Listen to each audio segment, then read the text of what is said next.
or us feeling him. And Eric Delve, you're an evangelist in the Church of England. Would you argue with that? I think I would a bit, yes. Because I do believe that you cannot prove God scientifically. Science can only deal with the material of this current universe. God is necessarily not of this universe. He's superior and outside of it. So, consequently, you can't prove him scientifically or disprove him. But, of course, you want to go much further than that. If there's a God who made me, I want to know who he is. I want to know what he's like. And, of course, we Christians believe that he's actually done that, said it for us in the person of Christ.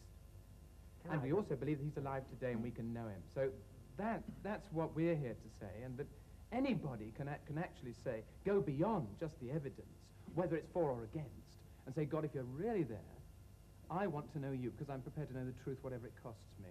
Right, Hugh Montefiore. I do actually think that religious experience is a very important pointer, and in my book I say it's the convergence of, as I see it, science showing us we're not just random products, probably not just random products, and conscience, and experience. I mean, why is it that between 30 and 60% of people, even in this secular country, lay claim to some form of religious experience? Pretty Eric. And one point I'm continually making is that the postulation of God explains nothing whatsoever, because it is consistent with anything that happens.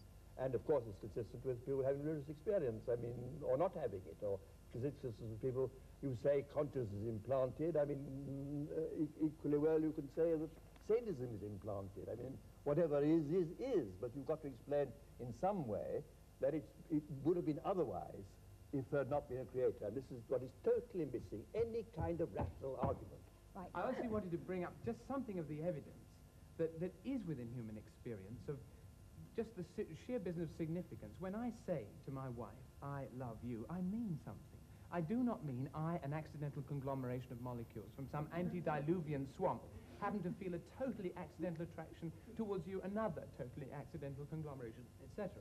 I mean I love you. And if you say to me, but you're just an accident happening to another accident, something inside me says, that's not right. Now, that's not good scientific evidence, but it's human evidence. And I don't honestly think you can ignore it. It's part of humanity. And in the end, what it means is, I mean something because there is a meaning, and there's a meaner. I must protest against the previous speaker's grotesque misuse of the word accident. I have a wife too, and I love her very much. When I say that I love her, I don't accident. I don't believe that she came into the world uncaused any more than that I did, or my love doesn't have a cause, psychological cause. This levity in using these words shocks me. But Freddie, you do think that both you and your wife are the product of an ultimately meaningless process, don't you? If you mean that I don't think that our existence was planned by some supernatural being, yes. No, but meaningless. I do not accept the word meaningless. I do not think that my love for her is meaningless. I think my love for her has a very great deal of meaning. It's very intense. Has meaning for you, and but for no her, ultimate meaning. I don't know what ultimate meaning means here. I'm going to move on because, in fact, we've gone slightly off part of our subject and we haven't looked at other ways of experiencing God. Many people say that there is a different way, a much quieter way of experiencing God. Can we ask Sister Martina Hayden? I mean, I've listened with great interest to the arguments, and I couldn't help looking back over my own life. I mean, I found myself a Catholic, born in Catholic Ireland. I thought there was nothing else in the world. And my journey has been about finding out all the different aspects of the truth. And I went through all the phases of trying to prove the existence of God, from arguments and learning about the first cause, uncaused, and it left me as cold as ice. It just didn't do anything for me as a person.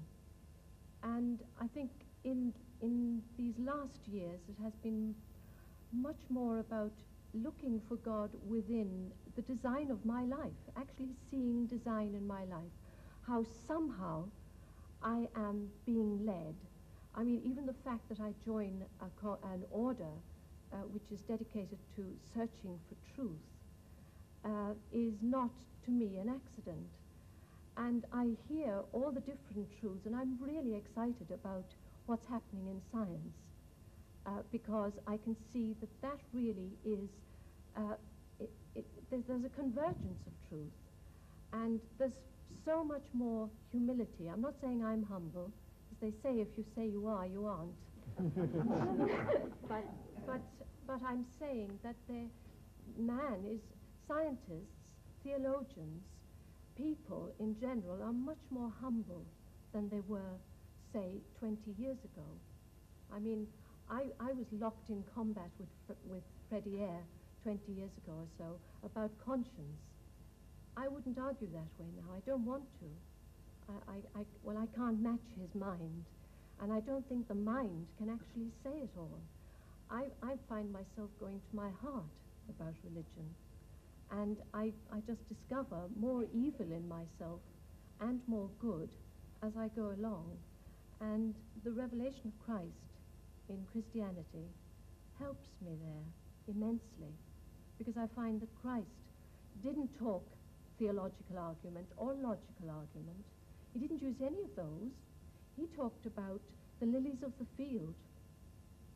He said the kingdom of heaven is like, that's a simile.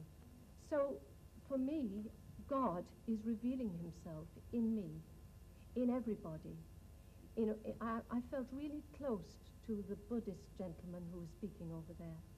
I really felt I can relate to that too. I can look into the heart of a rose and it speaks to me. I can also look into the Bible and it speaks to me. Professor Eyre, are you going to say that that's not a valid experience and that that's not a valid argument? I think it's not an argument at all. It is a very moving personal position, which I think is the last to want to criticize. Right. Well, this debate hasn't included one essential element, and that's looking at the alternative choice that belief in God is totally man-made. Hans Isaac, how do you view that? Well, as an atheist, of course, I can't believe that God created man. I think my Well, parents had not. something to do with it. I have a distinct feeling that we're taking too provincial a view of the terms God and religion. We think of it in terms of dear old Pink Church of England. But of course that is only one very small aspect of religion. Both Torquemada and St. Francis of Assisi were religious and had an image of God, but they were very different images of God, one from the other. The Ayatollah Khomeini and Bishop Montefiore, I'm sure, have quite different gods in mind when they think about religion. Even the Jehovah of the Old Testament is very different to the kind of God that the bishop is talking about. So I think it's very important to realize that if man creates God in his image, as I'm sure he does, he has many different needs and consequently creates many different types of God. Can you define that a bit more closely? What are you actually saying? I mean, I can see Hugh Montefiore blenching, but can you actually simplify that a little for our audience? Well, if your personality is warlike, wants to proselytize, is aggressive and so on, then you go for the kind of God that the Quran portrays, which wants to proselytize the world and is warlike and so on. If you are peace-loving, you want to have an assurance of a future life and so on and happiness, then perhaps you adopt the kind of God portrayed by the Church of Deedat, England. would you agree with that? I don't, ma'am. You see, I don't think that our brother has read the Quran the way it is. You see, there are 99 attributes of God, and out of that, this one that you are talking about is non-existent in this book. Can I ask you a question? Are you saying then that the Muslim God is actually a peace-loving God who wants peace in the world? Yes, yes.